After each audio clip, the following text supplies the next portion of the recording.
My question that I'm asking is, can social investment change the world, save the world? David Cameron thinks it can. He highlighted social investment at the G8 summit.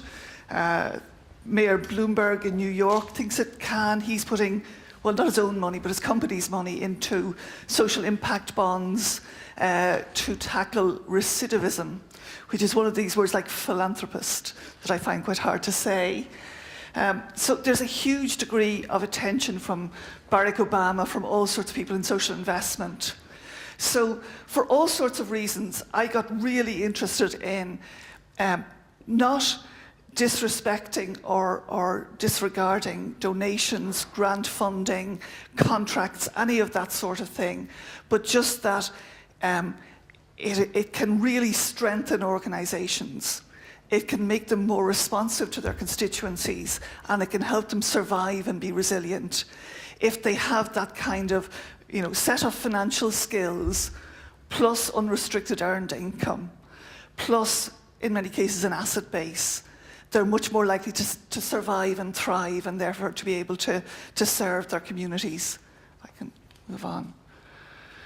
So, because social investment is trendy now, you see it coming up everywhere. Social impact bonds are very sophisticated and complex financial instruments. Social impact bonds, which are neither entirely about social impact, nor actually, as financial instruments, are they bonds. So that's just to make the thing even more complicated. But you hear them talked about all the time. And I remember having my head in my hands when I heard of a local community network of very small-scale community groups running a series of seminars saying, "Are social impact bonds for us?" That's like me as a child with my credit union savings account and somebody coming to me and saying, "I want to sell you a multi-leveraged JP Morgan, incredibly sophisticated financial instrument." They just don't fit. But social investment is actually, it kind of mirrors the whole of the financial services sector, and there are bits of it that are appropriate and useful for different types of organizations at different levels. So what social investment is providing finance in the expectation of both a financial return and a social and/or an economic and/or an environmental return. So basically, you're providing money in the hope that it'll do good, but you're not giving a grant. You want to get your money back and you want to get a financial return on it. In the developing world, there's a huge market for this area. And that's really because the kind of government and taxation and public services just haven't developed at all as they have in more developed countries. So there's a lot of interest, including from some of the really big financial organizations, in what they call social impact investing. Because if you have a country which doesn't have a functioning water system, particularly in poorer areas, and there's no prospect really of the government getting around to doing that in the next 10 or 20 years, it can actually make sense to put in a private water system with social impact investing funding that. People will have to pay for their water system, but at least they'll have one and it'll be, good and fresh water. So that applies to water, it applies to electricity, it applies to education, it applies to health. If you move to developed economies like the UK, there just isn't at all the same kind of space left in the market which is unserved, because we have our taxation system and we have public water, we have privatised utilities, we have schools and so on. But there are still bits of the market which are not currently served or not served well by our financial services system. And that tends to be around what we call non-profit distributing organisations, charities, voluntary organisations, community groups, social enterprises, and what we call community development finance institutions, which are social enterprise finance organisations. So who does social investment? Well, it's like mainstream financial services, a whole range of different organisations involved, and most of you will probably have heard of Big Society Capital, which is funded with £400 million of unclaimed deposits in bank accounts and £200 million from the four main banks. There's a number of social banks and building societies, Triodos, which does mainly environmental lending, Charity Bank, which does charities and voluntary organisations, Unity Trust, which has its roots in the trade union movement, and Ecology Building Society. There's some very big investment funds, which would be like your, the big sort of private for-profit investment funds. There's quite a few organisations which focus on business lending, and they're growing very fast at the moment because, again, the banks aren't doing an awful lot of lending.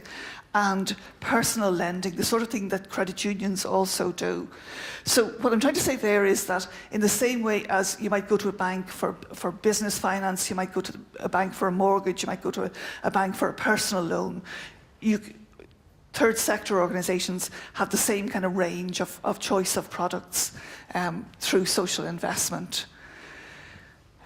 Move on again. And just to give an example of the kind of business lending, this was from the Business Enterprise Fund in Yorkshire.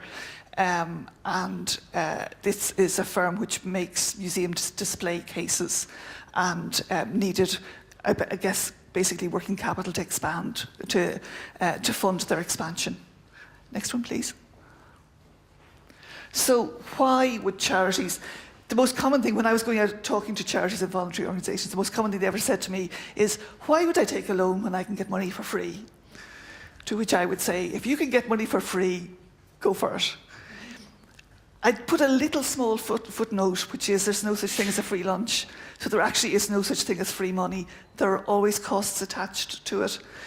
And I'm sure some of you, like me, have had the experience of going through a phenomenally long application process for a grant, it taking 18 months for the thing to be approved, and then when you got it, you kind of had a moral obligation to go to all the events that they ran for you because they'd given you a grant. So you're thinking, oh, my desk is piling up with stuff, I've all this stuff to get cleared, but no, I have to go because I owe them because they gave me a grant. So that's just to say there are often costs involved. But obviously, if there's free money around and it's appropriate for what you want to achieve, go for it.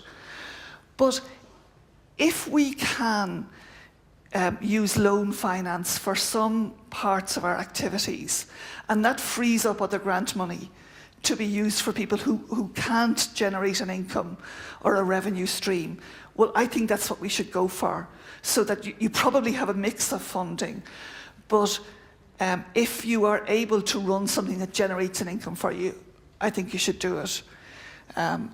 For a number of reasons, and one of them is that it really increases your skills in that area of earning and managing money, and it increases your independence and your capacity to stand on your own 2 feet. So there's the kind of range of services which people are looking for. The interesting one is that you are the only area really certainly in England and Wales, which has a provider doing these smaller loans of under £50,000. Mostly organisations lose money when they're lending less than £50,000 to you. Banks do it because they'll be selling you a range of other services and they're cross-subsidising. So I'm delighted that Gary is here from Key Fund, as they do both the smaller loans and a lot of support and technical advice. I'll skip on through this one if you don't mind. So the types of results that social investment, the type of impacts it can deliver for businesses, we're talking about businesses or social enterprises created or maintained. There's a very high level of job creation from social enterprise development and investment. It often helps leverage in other funding, but also I think what most social investment organisations pride themselves on is it's like old-fashioned banking. You've got a named person to talk to, we're really interested in what you do, and we really want to help and support you, particularly on the financial side. And on the other side then I have the types of impacts you get for personal lending. So it's never a substitute for grant funding. There's been a lot of talk, I think, particularly in London and the southeast, that the days of grant funding are gone, and you're all to be resilient and stand on your own feet, and you're all to generate your own income. there's far too much really valuable work being done that is grant funded, and I can't see grant funding disappearing, but it does look like it's going to be substantially reduced, and that is going to damage the sector and the beneficiaries of the sector. If organisations can take an investment, use it to generate a financial and a social return, repay it, and then it goes back out to somebody else for them to use, that's a very efficient use of money, including, I think, particularly for donors. It's not to say that they should switch all their grant funding, but to have a pot of money which can be lent out, used in a very positive way, repaid, and then lent out to somebody else is very effective. It frees up grant funding for those who really need it. It encourages that sense of capability and achievement rather than just going poor me, poor me. The Falls Road in West Belfast fell out of the worst 10% of the index of multiple deprivation in Northern Ireland. And instead of that being a cause of celebration, there were ructions. And all the councillors were going, oh no, we're really poor, honestly, we're terribly poor. And nobody felt that they could say, actually, isn't that great that the area is surviving and thriving? And it can help to build resilience, sustainability and independence. So it's a technique. It can't save the world, but I think it is, I hope it is a useful tool.